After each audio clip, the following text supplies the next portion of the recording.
at sasambitin ko. Pagkat katotohanan, hindi ako talusirang tulad ng tao. Nasabi sa talikuran, sa harap ay sasabihin. Nasabi sa harapan, sa talikuran ay sasabihin. Ang tao sa harap ay masasabi, pag nakasukol, tatalikdan. Ngunit ako'y hindi. Hindi kailan pa man. Sino man ang sumukol sa akin, ilalantad ko pa rin ang totoo ko. Sapagkat ako'y nakikipagtotoo dito sa mundo. Patotohanan ng mga kumikilalang Panginoon, nakilala nga ako. Bakit hinahamak ang kapwa nyo? Bakit hinahatulan nyo ang kapwa nyo?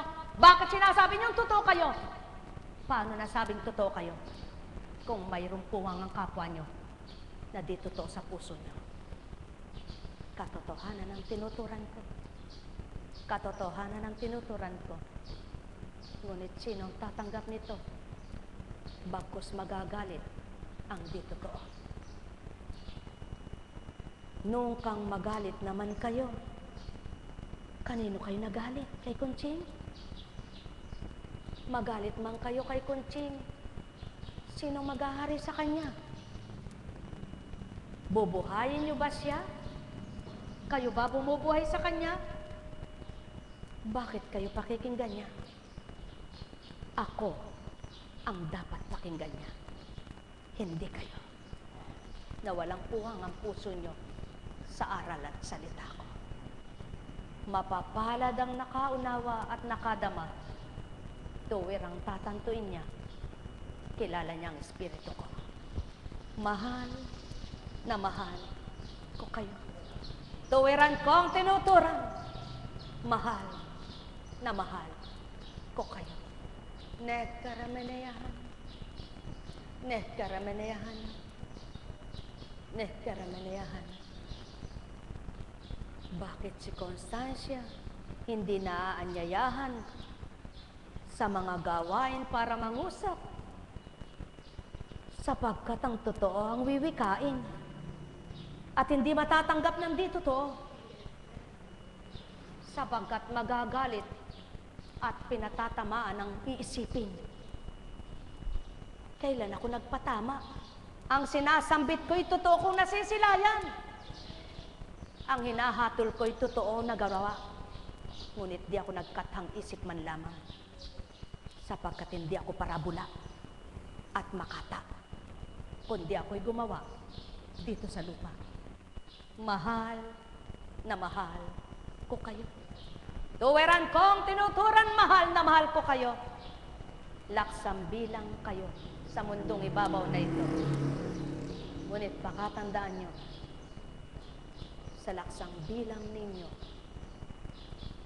hindi lahat makatutungo. Mapapalad ang makararating sa pinagmulan at pinanggalingan at paroroonan niya ang tahanang pinagandaan. Panandali ay paalam, katauhay idaratan upang mapagtanto ninyo sino siya at sino ako sa inyo. Nekkarameneyahanam, nekkarameneyahanam, nekkarameneyahanam.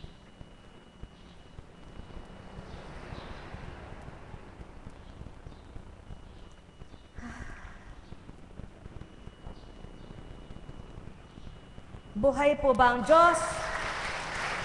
Buhay po ba ang Diyos? Kay buti ng Ama, kay dakila niya, nawa'y makinabang kayo. Nawa ay makapakinabang kayo. Sapagkat tinuulit ko, kung ganang ako, ayoko na. Ayoko na. Ngunit, ang sabi ko, huwag maghari ang kalooban ko kundi ang sayo. Sapagkat natatakot ako na tumalikod sa pag-aatas mo. Bakit yung tao din natatakot? Sabi niya, Panginoon kong Jesucristo. Pero hindi siya natatakot na kapag nagsinungaling siya kung ano ganti nung kasinungalingan niya. Bakit hindi siya natatakot na kapag nagsalita siya ng Masama ay kung ano'y gaganti sa masamang sinabi niya. Dapat alalahanin po natin ang bawat ginagawa natin at mga sinasabi natin na baka sa atin tumama sa bandang uli. Para na sa gayon, wag natin gawin sa kapwa natin. Buhay nga po ba ang Diyos? Sapagkat kung tunay na may takot na tayo, hindi lamang tayo nabubusog sa pagkain at di tayo naaaliw sa mga bagay lamang, kundi ang kaliwanan natin ay iba. Tama po ba? Kaya nawa, kahit konti ang ulam mo, pagkasyahin mo. Kahit ano lang ang nasa iyo, matuwa ka.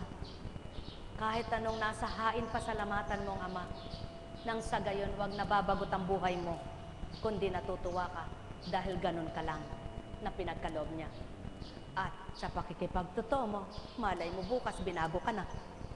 Malay mo mamaya bago ka na. At nakamtan mo na yung dapat para ikay patuloy na magalang. Buhay ba nga, Ma? Buhay ba nga, Ma? Mga mahal, napakabuti po ng Diyos. Napakadakila niya. Sa paglilingkod, kung pakikinggan mo ang kapwa mo, malilisya ka. Sapagkat kung matatangay ka sa mga pag-iisip nila, eh hindi mo pinakinggan ang Diyos na tinawagan ka. Tama po ba? Kaya, para hindi po nananaig ang sariling damdamin, hilingin niyo sa Ama, bigyan kayo ng tibay ng kalooban niya. Nang sa gayon, huwag kayong maging talusirang mananampalataya sa Kanya. Buhay ba ang Ama?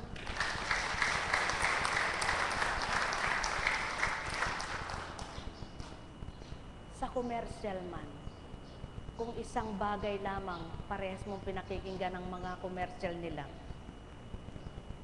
eh hindi mo mapagtitibay sa sarili mo kung alin ang pipiliin mo talaga. Ngayon, kung alin ang hiyang sa'yo doon, hindi ba yun ang kakamtin tatanggapin mo at gagamitin mo? Eh sinabi mang napakagaling ni Re, ngunit nang gamitin mo'y na-allergy ka, alin ang gagamitin mo yung hindi ka na-allergy? Tama po ba? Ganun lamang sa pananampalataya. Kung saan ka nabuksan at nakakilala sa Ama, totoong nagbago ka, hindi kunwari ka lang nagbago-bago. Eh dumuon ka. Sapagkat ang Ama hindi tumitingin kung ano ka. Tama ba ga? Ngunit at pasubali, wag mong hamakin ang kapwa mo. Wag mong hamakin ang iba, sapagkat kapag humamak ka, hindi ka rin totoo. Oh, kaya dito sa dambanang ito, hindi sinabing dumito kayo kung saan kayo nakakadamat nagbabago. Kayo man, maaring lumisan kung hindi kayo nakakadama dito. Maari rin kayong magpalit kung hindi kayo nasisiyahan. Ngunit at pasubali, siguraduhin nyo lamang na sa paglisan nyo'y nagbagong buhay kayo. Kung ano yung hindi nyo nabago rito, ay mababago doon kung saan kayo nagtungo. Ngunit kung totoong nagbago kayo roon at dito'y hindi, sinungaling rin kayo. Sapagkat sinong nangungusap ngayon? Kapwa nyo ba tao? Kaya hindi pa rin kayo totoo, mga sinungaling na tao. Yun pa rin ang masasabi sa inyo ng Ama. Sapagkat mismo ang nangungusap sa inyo, hindi nyo nakita. Ngunit dapat naramdaman ninyo. Pagkatapos sasabihin nyo, doon kayo nagbago. Oh, tao. Pauwi na kayo, sabi ninyo. Hindi totoo. Papunta pa lang kayo, ako palisan na. Mahal ko kayo. Tuwirang sinasabi ko, mahal ko kayo. Kaya't kung totoo nga kayo, tandaan nyo, lahat ng totoong tao'y nakatala, lahat ng masama'y itinala. Kaya huwag nyo sasabihin, kayo'y walang ginawang masama, lahat kayo'y nagkasala. Ngunit ang pagkakasala ninyo, mapapanauli ng Amang baguhin ito kung tuwir ang kikilalanin ninyong totoo siya at tatanggapin nyo siya. Ngunit anumang pagsisising gawin nyo bawat segundo, kung di kayo magbabago, dinadaya nyo sarili nyo. Yan ang totoo, mga mahal ko. Kaya, hambing kayo sa bulaklak na sariwa, pag nalantay, nalalaglag at nalalagas. Hambing kayo sa damong natuyo at inaapakan, pagkatapos ay susunugin na lang. Anong napala ninyo? Mayroong baga. Ngunit kung ang aral ko'y pinakikinggan nyo at sinasabuhay nyo, napala nyo sa mundo'y mainam, maging ang kaluluwa nyo'y nakinabang. Mahal na mahal ko kayo. Tuwiran kong tinuturan, mahal na mahal ko kayo. Ang may kakayahan, may bubunyag niya ang kanyang kakayahan. Ngunit ang walang kakayahan, takot na lumaban. Ngunit ang aking espiritu hindi natatakot kanino man. Bagkus tao, dapat kayong makaramdam. Ang mayroong kayamanan, magagawa niyang kanyang nasa. Ngunit kailan pa man at anuman ang ginawa niya, buhay niya'y di mababayaran niya, maging kaluluwa. Kaya't ano pa rin ang lamang? Nagmula ka sa labo, magbabalik sa labo. Bagkus, kung ika'y mayabang na nilalang, tutungo ka sa walang hanggan na pasakit kailan pa man. Muli sumayinyong kapayapaan at paalam panandalian, katauhay idarakan. Nek karamenayahanan, nek karamenayahanan, nek karamenayahanan. Tatandaan ninyo tao, pansamantala lamang ang lahat. Buhay nyo, bagay na natamo, pansamantala lamang. Pahalagahan nyo ang kaluluwa ninyo. Haleluya karma. Nekaramanayana. Nekaramanayana. Nekaramanayana.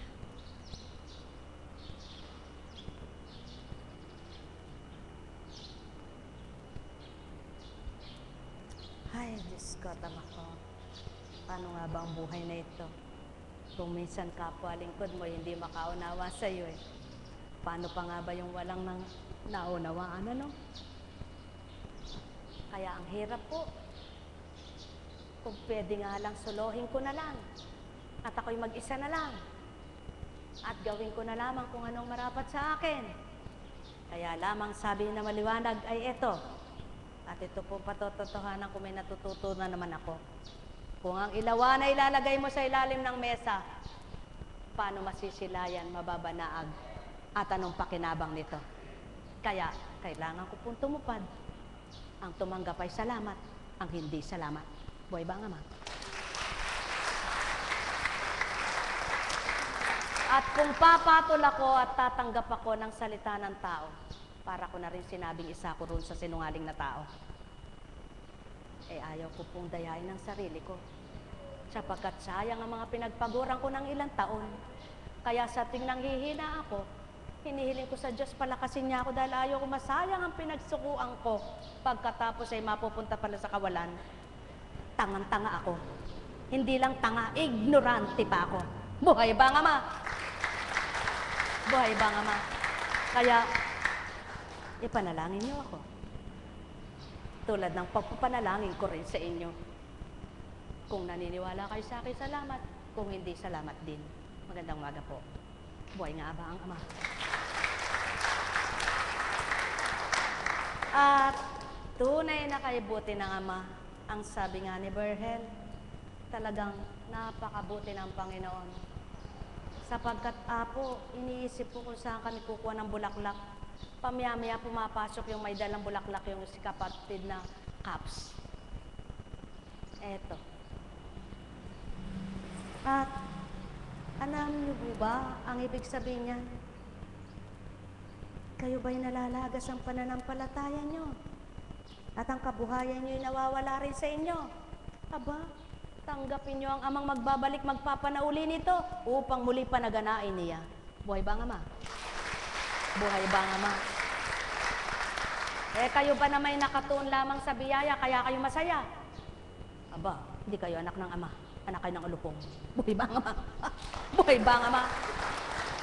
Ngunit kung masaya kayo, kahit simpleng buhay, nakakatawa kayong totoo at hindi nagkukunwari sa tao, Abay, anak kayo ni Abraham. Lahi kayo ni Abraham. Buhay ba nga, ma?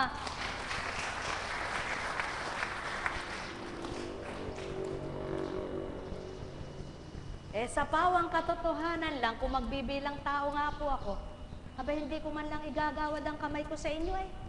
Baka may hepa kayo. Pawis na pawis kayo. Kaya kung bilang tao, hindi ko rin gagawin ito. Bakit? Sino ba sa inyo ngayon ang hindi pinapawisan? Yung may sakit siguro. Barado ang mga ugat, hindi pawisan. Ano? Pero lahat kayo, kung may pandama kayo at buhay ang kumikilos ang inyong katawan at normal ang inyong balat, may pawis kayo ngayon.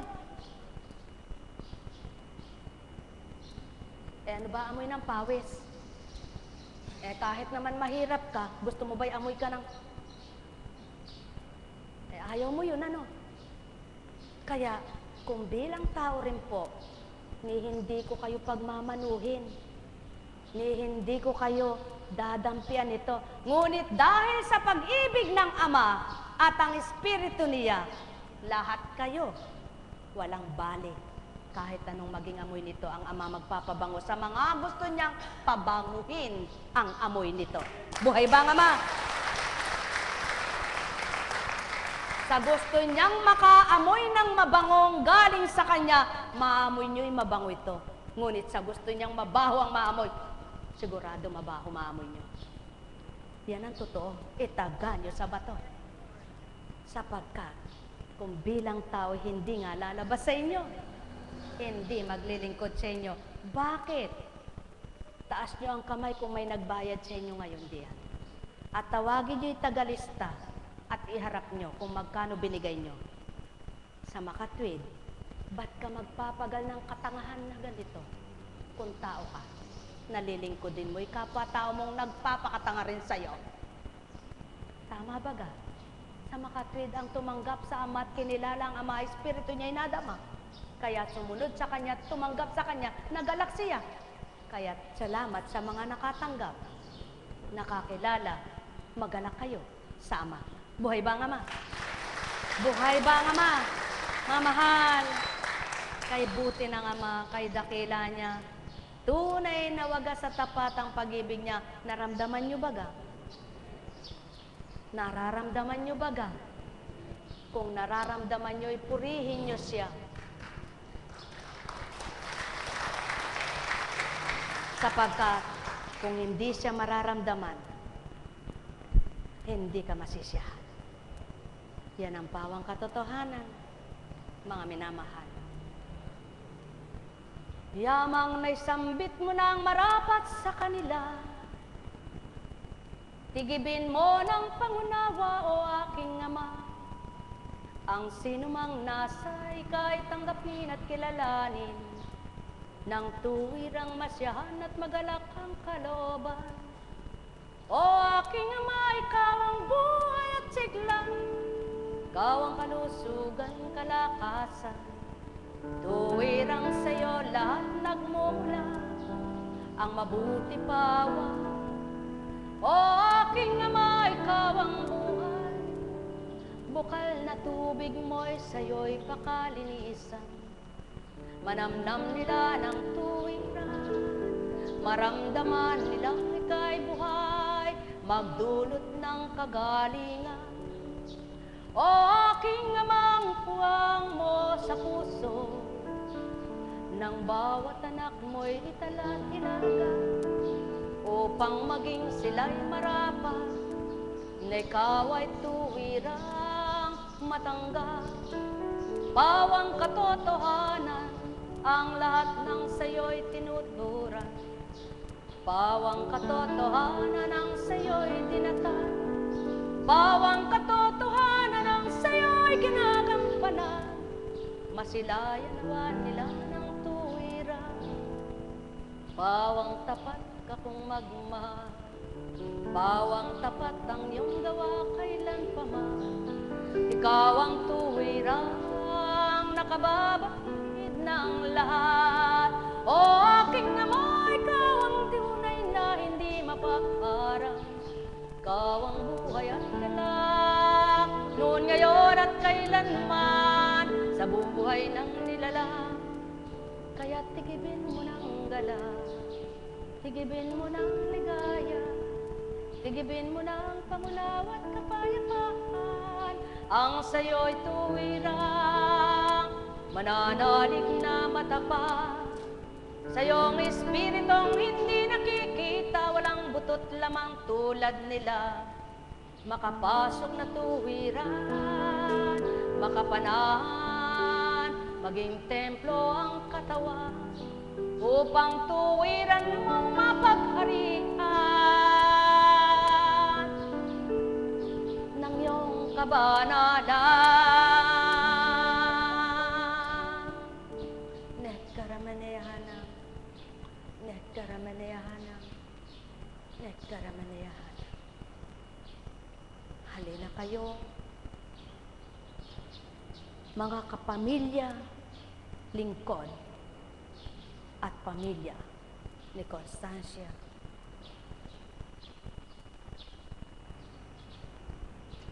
Huwag kayong magtatampo. Ang Kristo'y saan ba nagmula? Kanino unang nag-ulat? Di baga sa pamilyang pinagmulan at mga hinirang? Kung magkagayon, narinig nyo ang aking tinuran. Magsikilos kayo nila lang.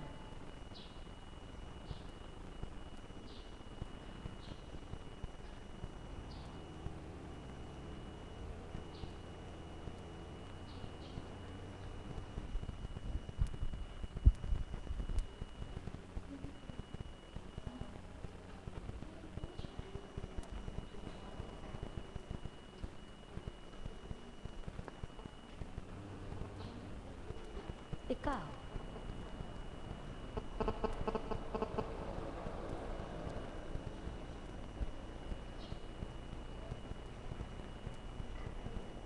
inuulit ko ang aking winika. Panahon ng Jesucristo sinubagang inuna, di bagat kapamilyang pinagmulan sa lahi ni David, sa pamamagitan ni Maria at ni Jose, at pagdaka ay mga hinirang. Kung magkagayon, huwag kayong magdamdam, mga nilalang, sapagkat ang nagbabatay inaabutan, at ang inabutan ay gayon din naman. Kasiyahat kagalakan ay kakamtan. Dumuon ka sapagkat ika'y kapiling at karamay.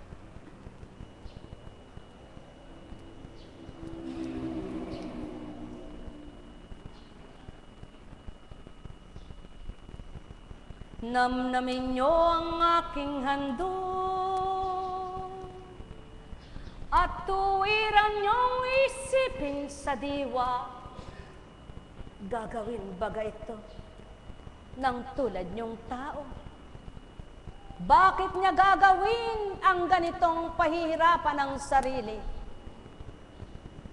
Kaya nga't kundi taong sa inyo'y tinanggap, kakamting niyong marapat, kayo'y magagalak.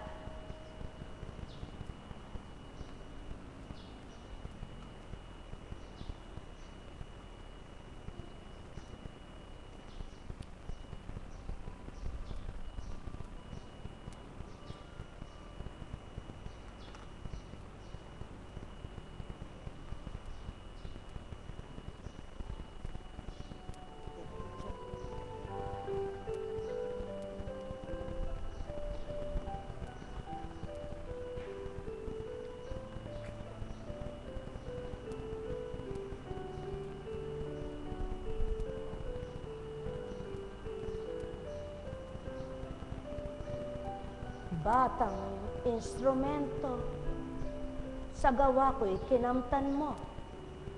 Ginamit kong iyong lolang naturingan bilang tao upang patotohanan kong buhay ay sa akin. Tinupad kong minarapat ang sayo'y nilaga.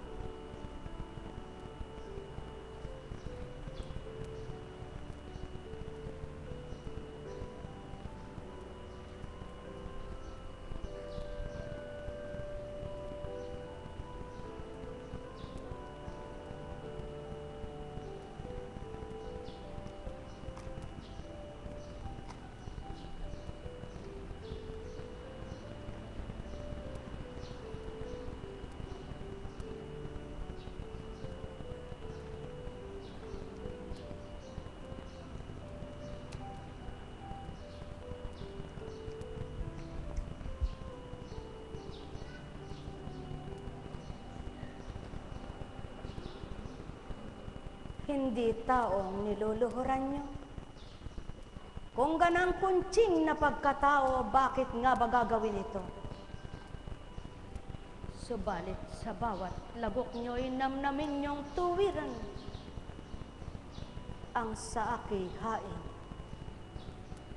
mula ulo hanggang talampakan. Sasama sa inyong dugo at tubig na nasa katawan, yaong binahagi ko ngayon inyong nilagok bilang tubig na tuwiran.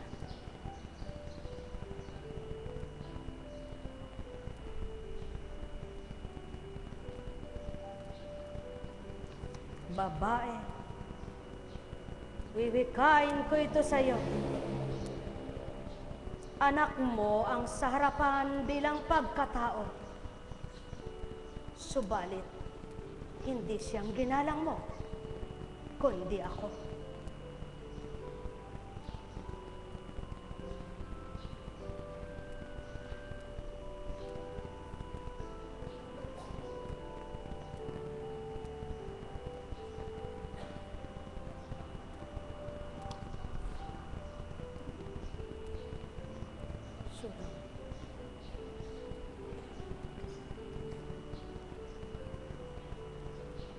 Mapalad ka.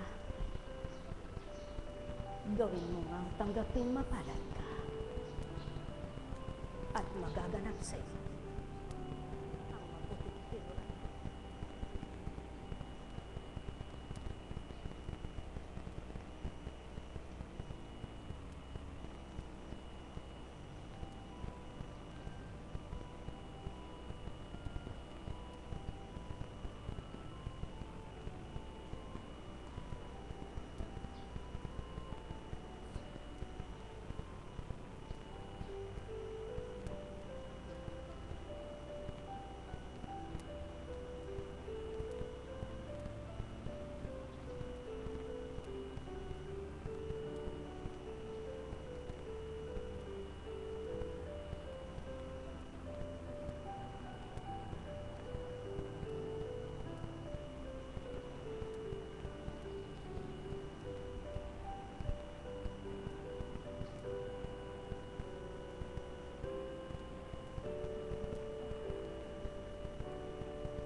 tuturan mo. Ngunit ito'y batid mo rin bilang tao.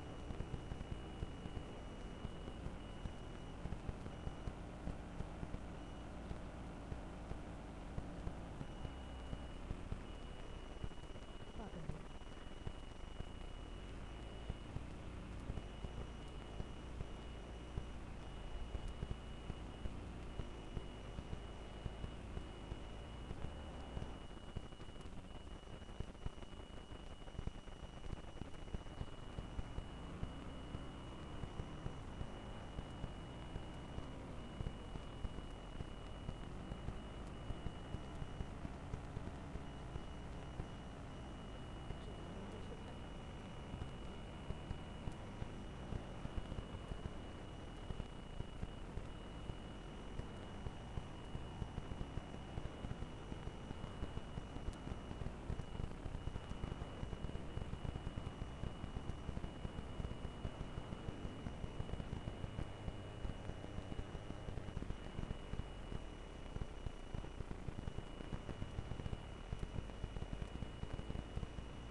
Magalak ka nga at mag-uwi.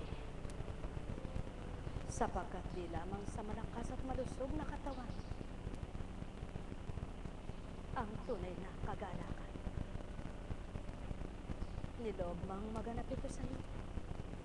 Hindi ibig sabihin kinalimutan ka at pinabayaan, kundi upang may patotohanan at may mapabatid na lumasan.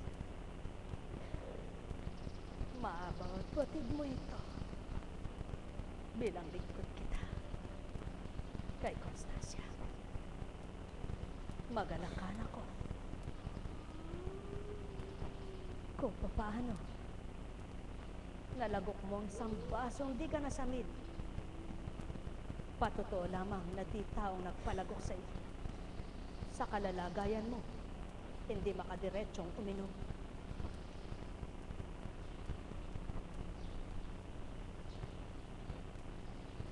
Damhin mo ang pag-ibig ko. Kasiyahay tatamuhin mo. Sulong mapalad ka. Baka tandaan mo. Huwag kaliligtaan kung sinong tinanggap mo na tuwirang pinaglilingkuran mo. Upang mapatotohanan din, hindi lamang sa kalusugan, marapat manalig ang tao na anak ng Ama. Sapagkat kung ang kalusugan ng kataway wala, ngunit pinalusog ang kaluluwa, higit na mapala. Ngunit huwag kang mahabag sa sarili mo, sapagkat may kinaukulan ito kung bakit pinangyari sa iyo. Sulong.